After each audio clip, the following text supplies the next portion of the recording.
Joining today for joining today's webinar, Grizzlies and the Crosshairs, a call to action.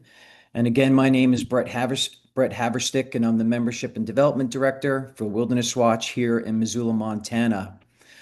Today, we're going to discuss current efforts in Congress to strip ESA or Endangered Species Act protections from threatened grizzly bears, which would in turn over wildlife management to Idaho, Montana, and Wyoming. It's important to point out that these states have already adopted anti-grizzly laws and policies, including allowing trophy hunts, clearly demonstrating that they can't be trusted with management of the great bear. The other side of this webinar is going to we're going to provide a series of grizzly advocacy tools, including core messaging and suggestions on how to best use traditional and digital media to amplify the need to keep grizzly bears protected under the ESA while they continue to recover in the Northern Rockies and beyond. Today's webinar is sponsored by Wilderness Watch, Wild Earth Guardians, Yak Valley Forest Council, Western Watersheds Project, and the Sierra Club. And before we get to our main speakers or guests today, also joining me are Adam Rissian, who's a rewilding manager for Wild Earth Guardians, and Chris Bachman, who's the conservation director for Yak Valley Forest Council. And I think Chris is going to jump in here right now. So thanks again, everyone. Yeah, thank you, Brett, and welcome everyone. My name is Chris Bachman. I'm the Conservation Director with the Yak Valley Forest Council. We're based in the Yak Valley in northwest Montana. The Yak is home to the smallest and least resilient grizzly bear population in the United States, with an estimated population of a mere 32 bears. Unlike bears in the NCDE and the GYE, yak bears do not reside on protected land. The survival of yak grizzlies depends on local habitat security, which we work hard to protect, immigration, and especially the survival of breeding females. The late Dr. David Madsen predicted that if the yak population loses one breeding female every other year, the population could go extinct in the next 20 years. And we've lost 3 female grizzlies since 2020. We've lost 5 since 2018. The yak population is losing these bears at an unsustainable level due to human-caused mortality related to road density and insecure habitat. It's imperative for yak grizzlies that the roadless rule and Endangered Species Act protections, along with the security and connectivity that those protections provide, remain in place for yak grizzlies and for all the currently disconnected bear populations. So thank you all again for joining us today. I hope you leave the webinar feeling better equipped to stand up for the great bear. Adam? Yeah, thank you, Chris, for that. My name is Adam Risson. I'm the rewilding manager with Wild Earth Guardians, as Brett had said, and I'm based here in Missoula, Montana. And I just appreciate everybody's interest in being here today. You know, with so many attacks on public lands and wildlife, it's really hard to break through the din and draw people's attention to the issue of grizzly bear protection. And that's why it's just amazing to see so many people registered for today's presentation and showing up here this afternoon. I really thank you for that. One reason for organizing this event is to showcase the tools that are available to help elevate the issue of grizzly bear protection. And today's webinar is being recorded and available to all those who registered. After the presentations, we'll have time for question and answer. We're only taking questions from the Q&A box given the number of people that are registered and present here today. Chris and I will be monitoring the Q&A box for questions, and we'll be doing our best to get to as many as possible within the hour. And of course, you are welcome to address your questions to specific panelists that will help direct the questions for us. And we'll end the webinar promptly at the top of the hour. And with that, I'd like to introduce Nick Givak with Sierra Club, who is also co-hosting today's webinar. Nick? Thank you, Adam. Yeah, for those of you, my name is Nick Givak, and I'm a campaign strategist for Northern Rockies wildlands and wildlife for the Sierra Club, and it's a pleasure to be here today. You know, the Sierra Club has a decades-long history working to conserve the wildlands and, of course, the wildlife that are so important in the Northern Rockies. There is no species more emblematic of that wild country than the grizzly bear. Grassroots efforts and advocacy at all levels. And one of the people on our team who's at the forefront of that is Bradley Williams. He's our Deputy Legislative Director for Wildlands and Wildlife, and he is joining us today, and I have the pleasure of introducing him. So take it away, Bradley. Thank you, Nick, for that introduction. If you give me just a moment, I'm going to share my screen for a presentation. Okay, should be good now. Yeah, as Nick mentioned, my name is Bradley Williams, and I am the Deputy Legislative Director for Wildlife and Public Lands at the Sierra Club based in Washington, D.C. So right in the belly of the beast, for lack of a better phrase there. But grizzly bears in particular have been facing a lot of attacks and scrutiny from Congress and from the administration. So I'm going to take some time to talk about that. Firstly, I want to talk a little bit about the state of play right now with Congress and the administration. So under the current administration, our environment is facing unprecedented attacks and attempts to roll back bedrock environmental protections like the Endangered Species Act. In particular, conservation issues across the board have faced the brunt of attacks from congressional Republicans and Donald Trump, from selling off our public lands, from gutting bedrock environmental laws. The current leadership regime is dead set on giving breaks to corporate polluters and billionaires instead of safeguarding our natural heritage. With a Republican trifecta of both chambers of Congress and the presidency, there is not a ton that opposition leaders can do through traditional channels to fight against these destructive policies. But that doesn't mean there aren't things that folks can do, and it doesn't mean that there aren't leaders trying to fight back against these attempts. Many Democrats and even some Republicans are pushing back, and it's more important than ever that we are creating new champions and supporting our existing leaders and champs who see species conservation as imperative as we face an extinction crisis. So getting into a little bit about the current threats grizzly bears are facing, grizzlies get their federal protections from the Endangered Species Act. And while some of the bills I'm going to talk about here have a particular focus on grizzly bears, it's really important to also fight back against attempts to dismantle the Endangered Species Act as a whole.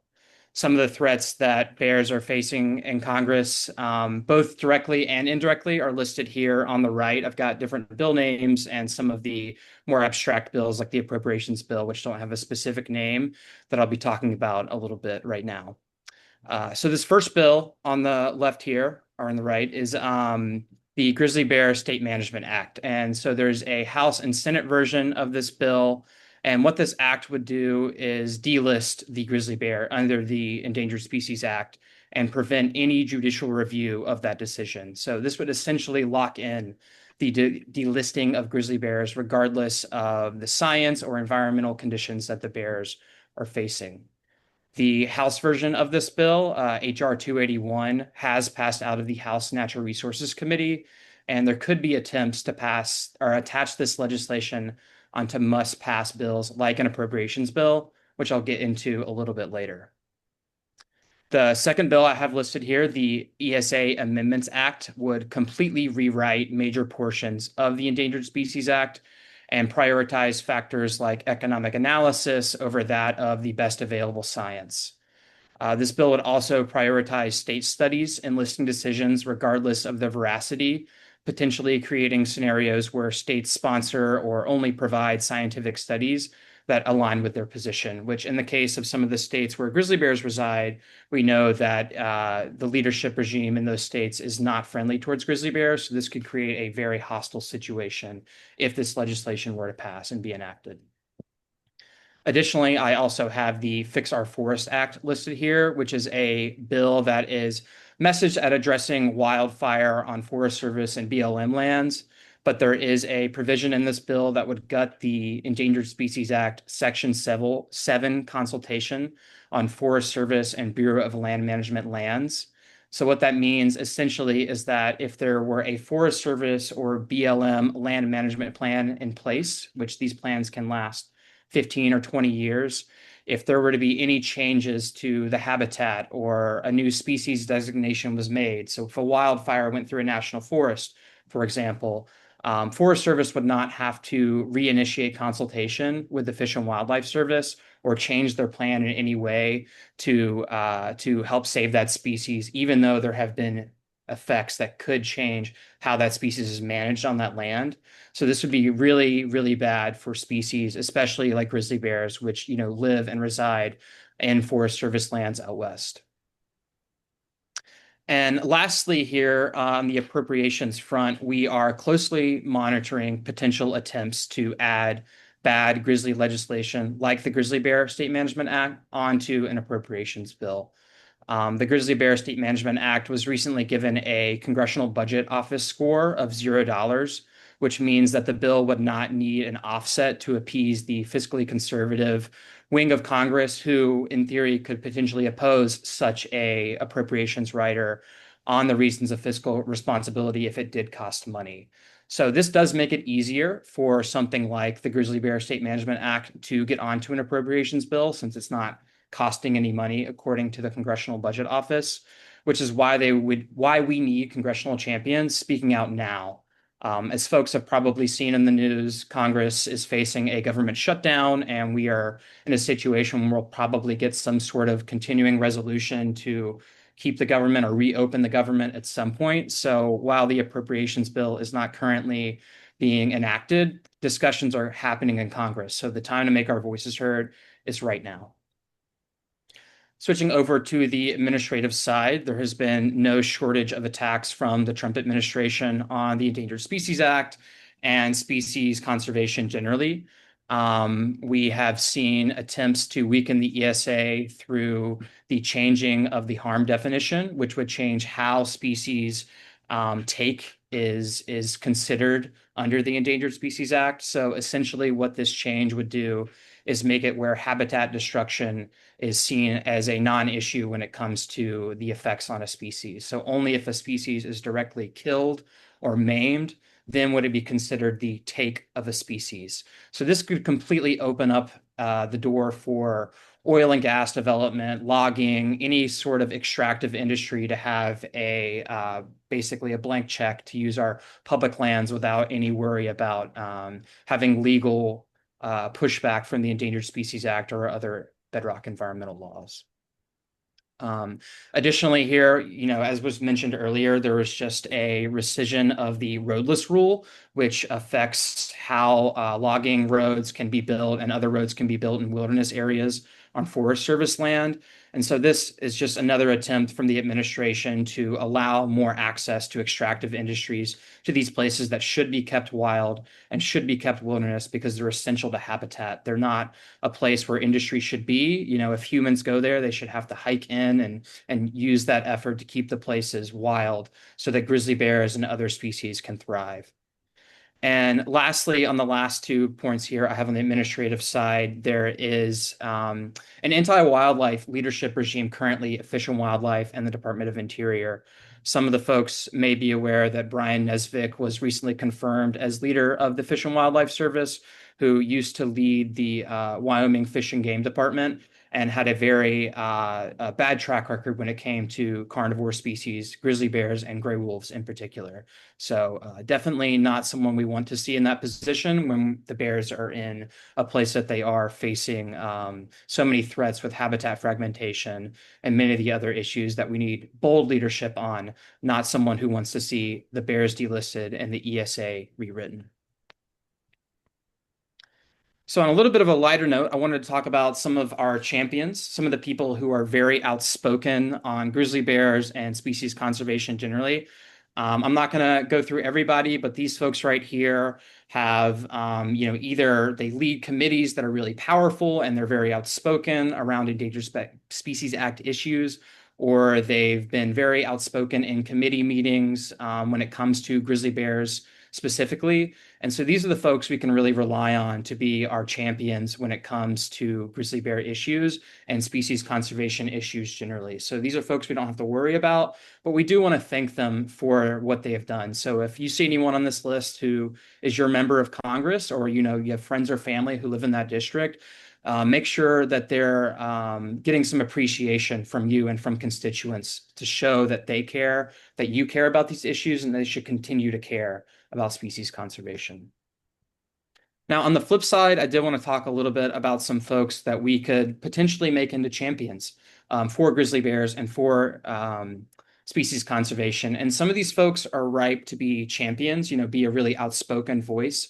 And some of these folks, we just need them to vote no on a bill if it comes to the floor, if an appropriation bill comes to the floor and it includes a rider with grizzly bears on it, or they can push back in committee. So while not all of these folks are going to be the most outspoken advocate on grizzly bear issues, we just need them to be on our side, because Congress, especially when it comes down to the margins that we currently have, is a game of numbers, and we need as many people on our side as possible. So again, I'm not going to go through all of these folks. So these are some congressional targets, both Senate and House side, that are Democrats. So we have Congresswoman Val Hoyle here, who is on the the House Natural Resources Committee and is a ranking member on the subcommittee on water, wildlife, and fisheries. She is really good on the species issues, but holds a very powerful position on that committee. So she is always someone that we want to continue to foster to be a more outspoken and greater champ on species conservation. The same thing goes for Sheldon Whitehouse, who is the ranking member on the Senate Environment and Public Works Committee, which is the main committee where a lot of the legislation in the Senate that deals with grizzly bears and the Endangered Species Act goes through. Likewise, the House Committee on Natural Resources is where a lot of those bills and issues go through. I'm not going to go through all the other folks here, just so we have time to get through the end of the presentation and talk a little bit about what you all can be doing and what we can be doing to foster these champions. But on the next slide here, I wanted to go over a couple of the Republican targets too. There are folks on both sides of the aisle we can be looking out for. You'll probably notice on both of these slides, there's not a lot of folks in areas where grizzly bears are. And sometimes that's great to have folks in the area, advocating for species protection. But the reality is sometimes you're not going to have that. And so you need to rely on people outside of the area to be outspoken and push for the protection of these species. Grizzly bears are not just in the public interest of, Wyoming or Idaho or Montana or Washington where they reside. They're a species that is iconic to all of America. They reside in so many different states, and their historic range was so broad. There's no reason we need to limit our advocates to just folks who reside and represent where grizzly bears currently live. So what can we do now? Shoring up existing champions and fostering new champions. So some of the folks that you'll see on that slide deck, and we can share around these slide decks and those folks as well after the presentation. But these are folks, if you live in those districts, reach out to them. Like I mentioned earlier, if you have friends or family in the district, reach out, make it known that you care about grizzly bears, especially folks where grizzly bears don't reside. They may not know much about grizzlies. They may not know that they're under the level of threat that they're currently facing. So education is really important. I also have that on the list here, educating members and staff on grizzly bears. If you go to a town hall in your district where you're a member of Congress or their staff is there, take some time to pull them aside and see if they'd be interested in a briefing or connecting with someone that who might be knowledgeable on species issues. Like the folks on this call, happy to have a conversation with folks who want to learn more about grizzly bears who are decision makers. And then the other point I have here on the legislative side is there is an ESA caucus, so Endangered Species Act caucus, that's on the House of Representatives side. And on the Senate side, there's an ESA working group. And these are folks who have committed to upholding the Endangered Species Act, being champions, and fighting back against any attempts to delist individual species or change the act as a whole. So getting more folks to join this caucus, it's a really easy thing you can ask your member of Congress to do. Say, hey, I want you to sign up for this caucus. It already exists. All they have to do is sign up, and it shows their commitment to species conservation. And then lastly, on the administrative side, unfortunately, not a ton of actionable items right now. A lot of the comment periods on some of the things I've mentioned have closed, but the ESA regulations that the Trump administration is currently rewriting and considering will be released sometime in the next couple of weeks or months. And that is going to kick off a comment period where folks like you can go on to the Federal Register and submit what you think about these regulations, how they can improve, how they can be better. And that really helps, inform potential pushback or, any kind of litigation that folks or groups might do to try and, push back against the regulations that are presumably going to be very bad coming out from the Trump administration. So I know there's a lot of information thrown at everyone at once. So thank you. I'm sure there will be some questions. Feel free to put those in the chat and we'll try and get to those as soon as we can. And I think back to you, Brett. Yeah, Bradley, thank you so much. Really appreciate all the work that you're doing back east there and being on today's call.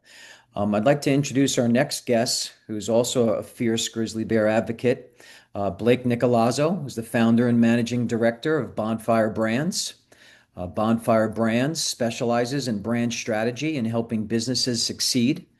And Blake also brings those skills to her tireless efforts to protect grizzly bears. Blake knows that when we speak up to protect grizzly bears, the words we choose matter. And that's what she's really going to drill down on. Blake will explain how adopting a shared playbook or key phrases can amplify our collective voice and make advocacy for grizzly bears more powerful and effective. Blake, thank you so much for being with us today. My pleasure. Thank you, Brett. I'm so happy that people are here. This is wonderful. Thanks. So, I will jump in. I'm going to share my screen and I'm going to throw a bunch of things at you. But it should be fun. Okay.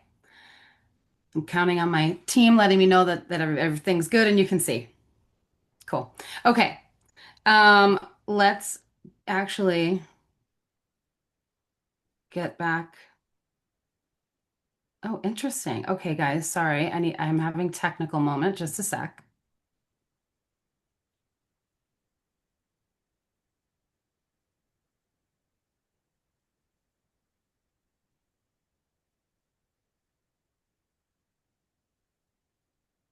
And so, like Bradley mentioned, if you have questions, put them in the chat box, and when everyone's done presenting today, we'll get to them. So, thank you. Okay, thanks for your patience. We should be in business now. Okay, so yes, I'm here in Missoula. Again, so glad that everybody's here. Thank you for giving your time. It's great. And Bradley, thank you. I always listen to your talks and then I really get motivated to take action. So here we go. The goal here is to help everybody understand a little bit of the science and ration behind why we want to be repeating messages. So,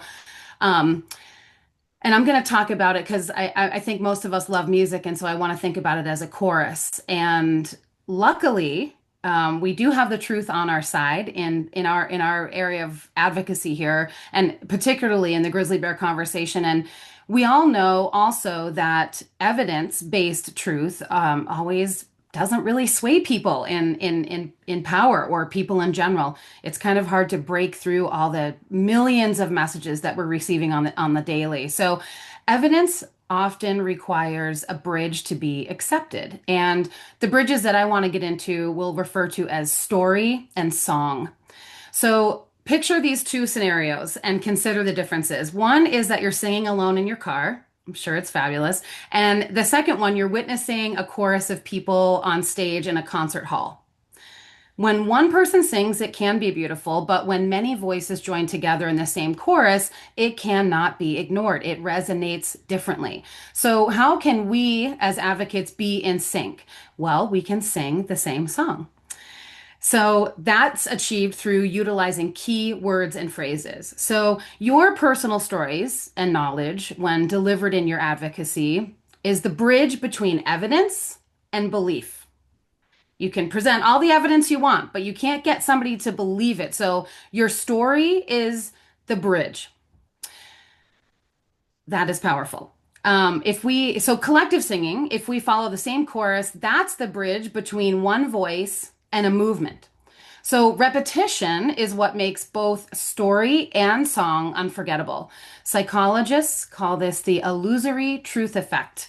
When we hear something repeatedly, it starts to sound familiar, and our brains equate familiarity with truth. In order to gain attention in this wild media cycle, we are going to need to be patient as a group and be willing to repeat ourselves. So key takeaway here is that your words matter most when they're repeated, echoed, and amplified by others. So why sometimes messaging can fall flat? So too often, and everyone on this panel is guilty of it, conservation language gets weighted down with policy terms and legal jargon and complexity, and the truth gets buried under words that no one can recall. People don't hold on to the complex arguments. That does come, but it comes over time. What people remember is keywords and phrases repeated.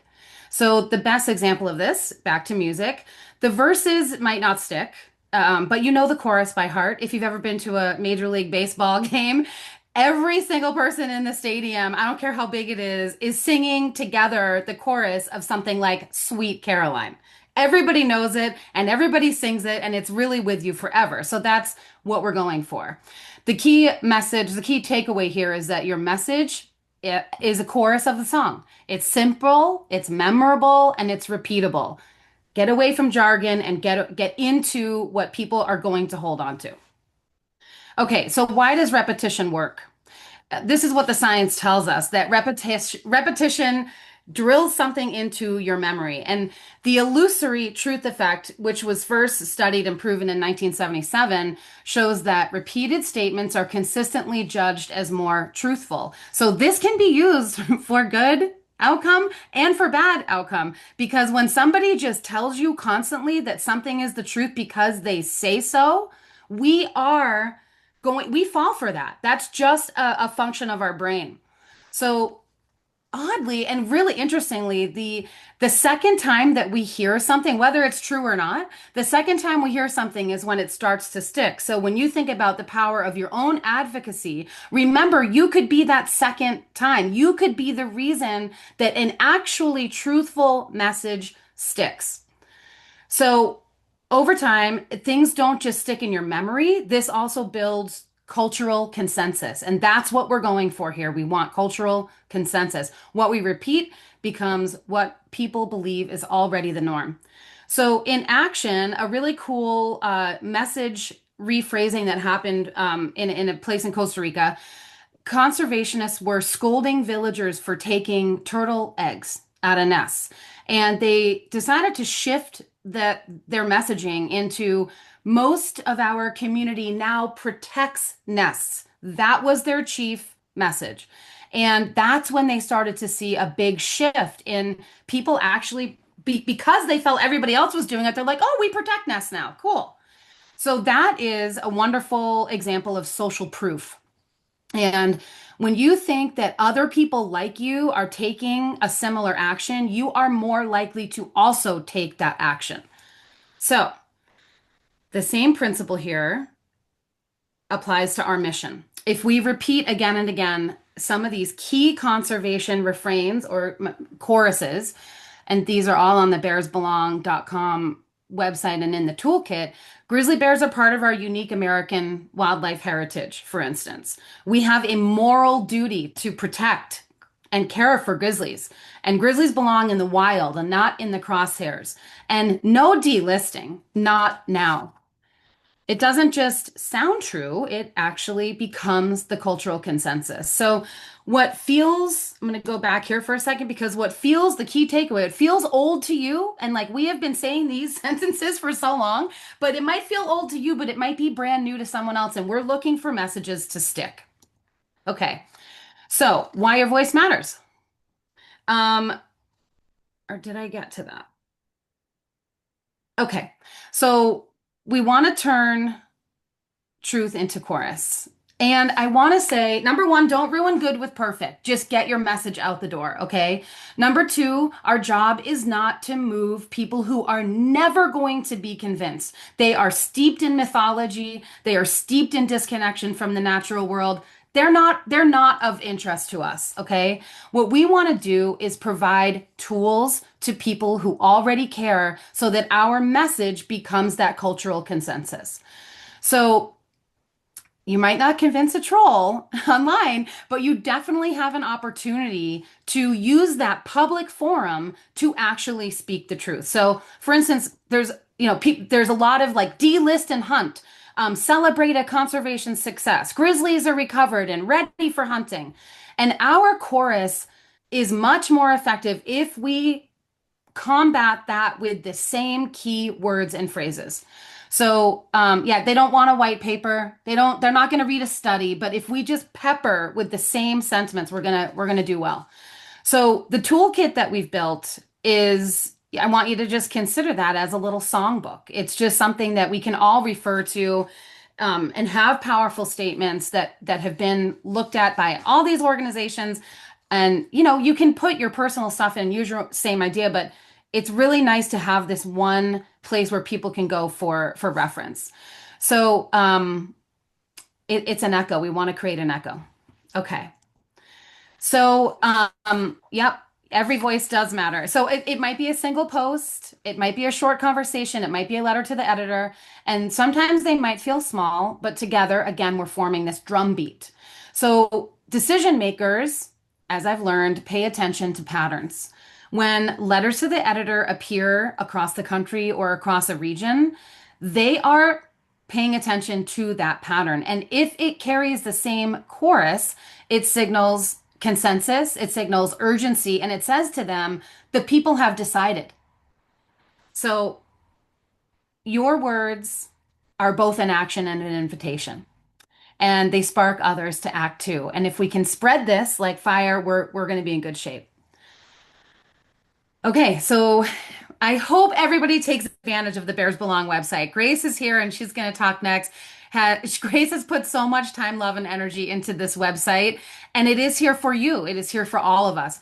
You can hit up the talking points because there are a lot of really consistent talking points. There are also consistent counterpoints. So we wanted to give you some ammo just to come back at these consistent counterpoints that are not based in fact. They are not based in truth. They are not based in reality.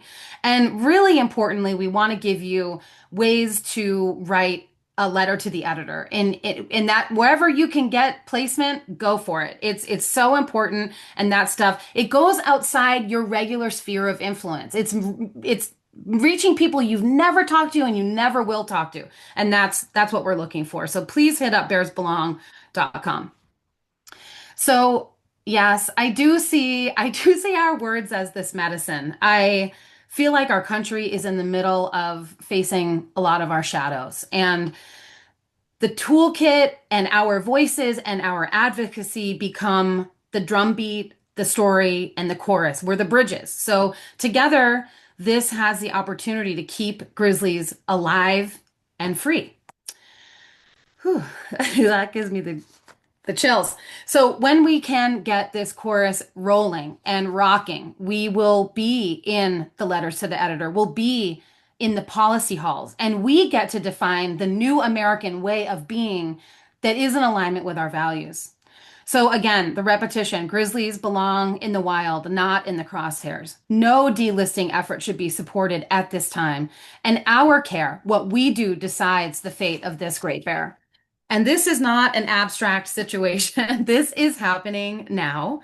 And what we're seeking is an alignment between the will of the people. The vast majority of Americans do not want to see Grizzlies wiped off our land. So we don't want to be ignored. So the final key takeaway for me is we don't need to shout louder. We don't need to get upset. What we need to do is sing together again and again and again and be patient with this process. So thank you so much. And I'm going to turn it back to you, Brett. Blake, thank you so much. I'm going to be happy to support you when you run for Congress here in Montana. You got me fired up too. And I hope you got everyone fired up also. I can't agree with you more, Blake. And so thank you so much for your passion and your, no pun intended, your words. So our next guest today is Grace Kuhn, who's a digital director for Western Watersheds Project. Grace specializes in developing digital resources such as the bearsbelong.com site. She's also great at creating videos and graphics and helping once again elevate grizzly bear protection through social media. Grace is going to showcase some of the social media resources that we've developed, including how best to use these tools on Instagram, Facebook, and other social media sites. Grace, thank you so much for being here today, and please take it away. All right, give me 1 second. Let me just share my screen. All right. Okay. So, hey, everyone. As Brett said, I'm Grace Kuhn. I'm the digital director for Western Watersheds Project. And today I'm going to simply be going over the Bears Belong social media toolkit. And so before I get started, I really did want to say that I'm really glad that you're here because as you've heard, Grizzly Bears are at a crossroads and what we do together at this moment really matters. And you heard from Bradley about riders that are also being put into these must-pass spending bills, and those don't get the public debate that they deserve. And so that's why our responses have to be fast, they have to be loud, and they have to be, as Blake said, collective and consistent. And so that is where digital advocacy comes in. And the truth is that lawmakers and their staff, they're online every day. Reporters are online every day, most of your friends and family, and I'm sure you are as well. So nearly half of all US social media users say they've taken part in some form of online activism in the last year, and whether that's by sharing or posting or joining direct campaigns. And when we flood social media with consistent, clear, and powerful messages, it does shape the narrative and reminds decision makers that the public is paying attention. And a question I get a lot is, why should I post or share if I don't have thousands of followers? But the truth is that micro followings is exactly how change builds. And that's what the research shows. Around 1 in 4 people have encouraged someone else to act on social media in the past year, even without being an influencer. And when you share with your friends and your family and coworkers, people you already have trust with, those messages do carry weight and they help shape conversations. And those conversations reach up the ladder and then outward. So it's super, super important. Hey, Grace, can you close the audience window? You got that window open in front of your slides. Let's see. Hang on one sec. Let's try this one more time. How we doing? You gotta click the X. Let's see. Hang on. Sorry, I'm not seeing it on my end. There we go. Okay. Give me one more second. All right. Okay, cool. So we're good now? Yes. Okay, cool. So with that in mind, I'm just going to be walking you through the Bears Belong website's social media toolkit, and we're going to get down to the very, very basics. And this will go pretty quickly. But some of you might already know how to take the information from a website to social media, but for those who don't, this is for you. So the very first thing that you're going to do on the Bears Belong website is you're going to select that toolkit in the top navigation. And from there, you're going to find several graphics that can be posted to social media. And so we have been testing these graphics on our own social media channels for a lot of the groups, and they're creating a ton of engagement. One of our most recent posts for Western Watersheds Project that I posted just a couple of days ago has over 300 comments, and many of them are from the opposition. We know that we've hit a nerve, and so it's already proven itself to be this great tool to use. And I want to be clear that any engagement is very, very good for visibility. The minute even somebody from the opposition adds a comment, that triggers the algorithm and it shows it to more people. So again, for many of you, you might already be a pro at social media, but for those who aren't, I've provided these slides here and they will be available following the webinar in the next day or so for you to refer back to. But this is literally the basics of how to download these images and save them to your devices directly from the Bears Belong website. Following those graphics, if you scroll down, you're going to see that we have provided pre-written text that you can copy and paste and share. And then you're going to notice that this text is short and it provides a call to action. You can absolutely divert from this direct messaging, but we wanted to make sure we make it as easy as possible and, like Blake said, as consistent as possible. From there, posting it to Facebook, you would log into Facebook, select create post, you would paste that post into the direct post and then upload the graphic and then hit share, and that goes out into the world.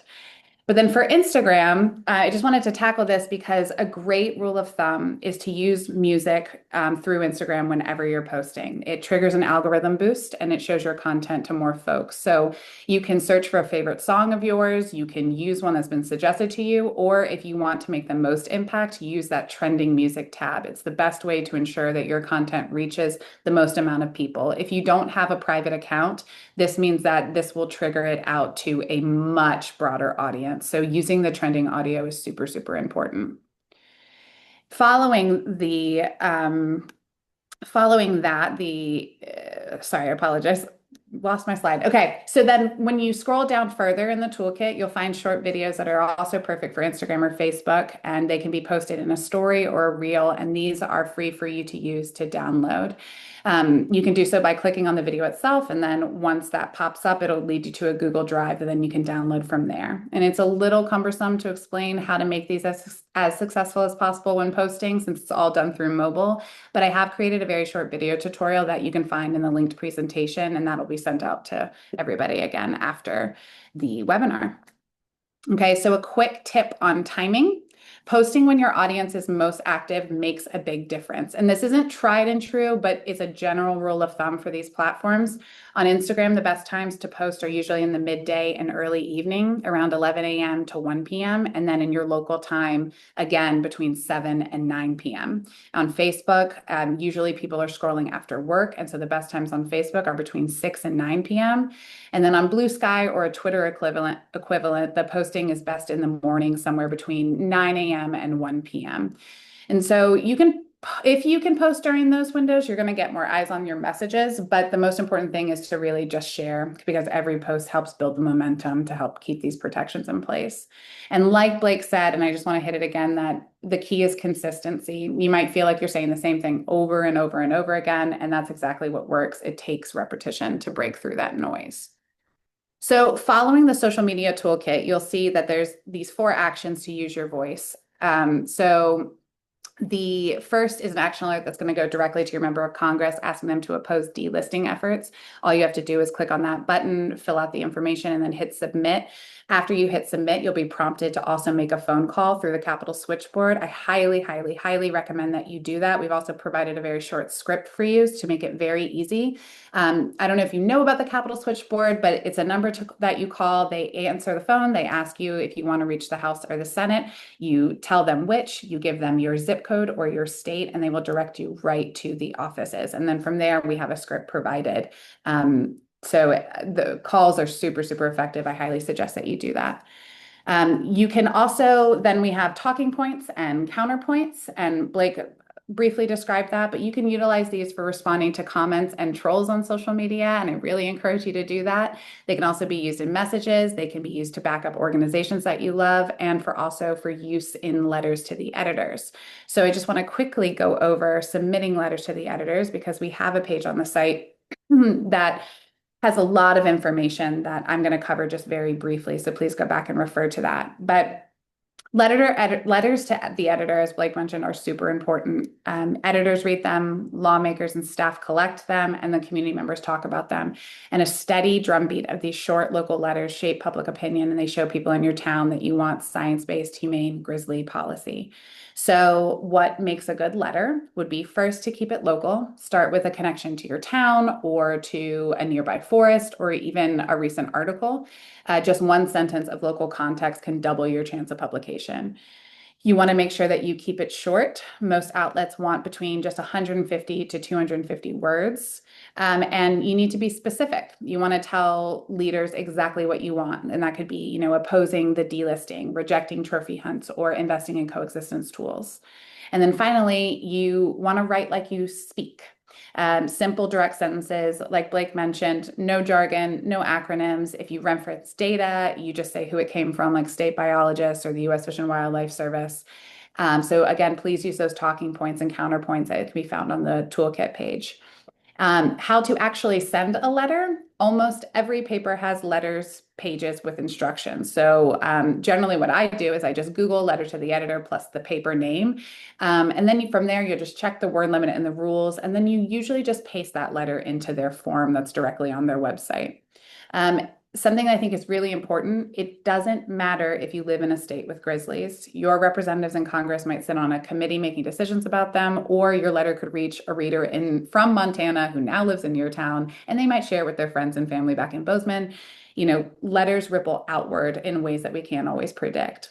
So again, all of this information is written in detail on the letters to the editor page in the toolkit, so please refer back to that.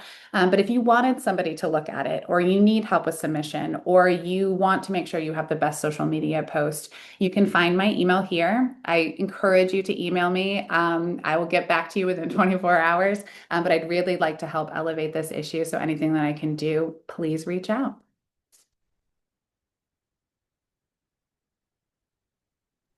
Grace, thank you so much. You do a fantastic job, and you're such an asset to our conservation community and Grizzly Coalition, and so thank you very much. We got about 12 minutes here left on the call on the webinar, so I'm going to jump right into questions, and I'm going to start with one here that I think is going to be for you, Grace. The question is, I am not on social media. May I use the videos and attach to email sent to Congress? That actually might be a message for Bradley. I mean, I would say yes, absolutely. Send them the graphics, send them the information. It's interesting when you're sending to congressional offices, if you have a direct emails, oftentimes attachments can get a little squirrely if you're not in the loop. So I don't know, Bradley, if you have anything to add to that, but I think like as much information as you can get to your local leaders, absolutely. Yeah, absolutely. I think congressional staff in particular, especially if you're reaching out to someone who is not familiar with grizzly bear issues, really appreciate any kind of like background reading they can do or education that will help them better understand the issue. And folks are really responsive to constituent requests and questions. So I think that would be, definitely another path you could take if you wanted to share this information with folks and you don't have a following or social media to share it with. Okay, well, thank you, Grace and Bradley. I'm going to hop to the next question here. How effective are LTEs or letters to the editor in areas without grizzlies like South Carolina? Blake or Grace, I guess you might be able to take that. Yeah, I threw an answer in there, and Bradley and I remarkably were typing our answers at the same time and with the same messaging that there are advocates.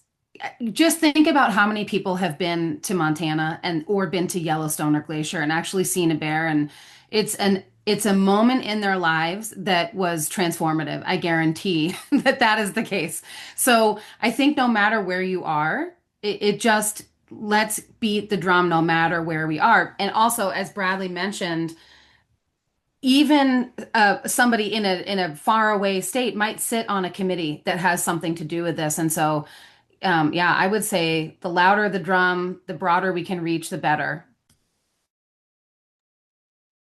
If I could chime in a little bit too, I think it really creates an opportunity. One, like I mentioned in my response, like educate folks who may not be familiar with the issue, like the public, but also with your legislators, it creates an opportunity for you to engage with them and see what they care about and see how you can connect that to conservation issues. I use Nancy Mace as an example here, who really cares about conservation issues in the Low Country and has been someone who has been outspoken on animal rights issues in particular.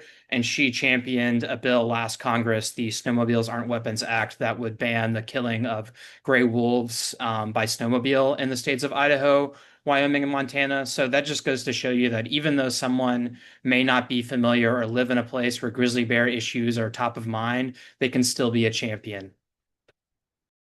And shouts out to South Carolina as a South Carolinian. Okay, go Gamecocks, I guess. Bradley, I want you to stay right there because I got a question for you. This is from one of our guests. How has the budget rescission affected the ability to construct wildlife crossings? And of course, grizzly bears depend on wildlife crossings, and we need more of them. Yeah, so I don't have a specific answer. I haven't been tracking the wildlife crossings and where that money has gone, but we have seen just intentional attempts from Congress and from the administration with the budget reconciliation bill, the clawing back of a lot of these pots of money to hamstring agencies and make it a lot harder for folks that are career members of these agencies, not political appointees, to do their jobs so that they can be fired or pushed out the door or these programs can be cut.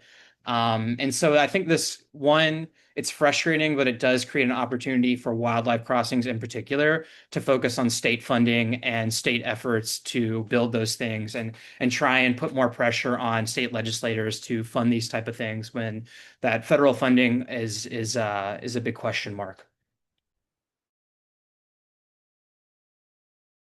Bradley, thank you so much. We got about 6 or 7 minutes here. I'm going to I'm happy to take a few more questions. We're happy to take a few more questions. Um, State wildlife action plans. That's what we're dealing with here. Are grizzlies listed as SGCN in any states? Also, if you could lend your thoughts on possibly getting enhanced funding for authentic conservation in the future, if we can even block the worst bills. So I don't know if Bradley, you want to take a stab at that, or if anyone else wants to chime in. I am not super privy on the state wildlife action plans. How Yeah, about that's Adam or Nick or someone else?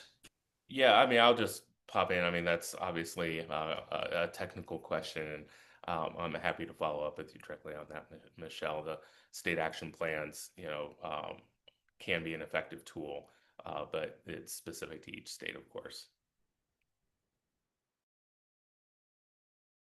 Thank you, Adam. We got another 5, 6 minutes here. Looks like this is a question for Bradley and or Nick. Is there a written Sierra Club policy on hunting? I only found a trapping position. Yes, I believe there is, and I can try and find that and share a link. Okay, Bradley, thank you very much.